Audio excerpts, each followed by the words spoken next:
Minsan tinatanong natin, ligtas ba talaga ako? Sigurado ba ako na hindi ako iiwan ni Lord? Ang sagot ng Biblia, oo, sigurado ka dahil ang kaligtasan ay hawak ng Diyos, hindi ng tao.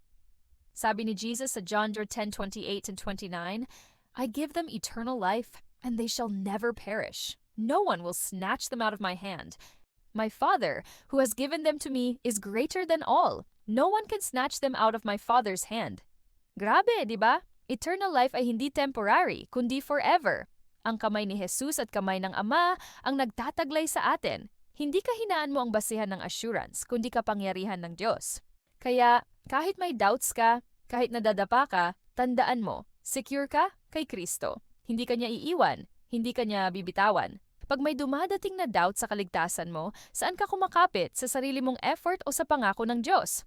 Mga kapatid, si Jesus ang ating Savior at ang kaligtasan na binigay niya ay sigurado, secured at eternal. Let's pray.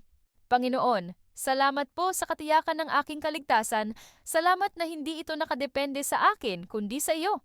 Palakasin mo ang aking pananampalataya at tulungan mo akong mamuhay ng may kumpiyansa sa iyong pangako. Amen.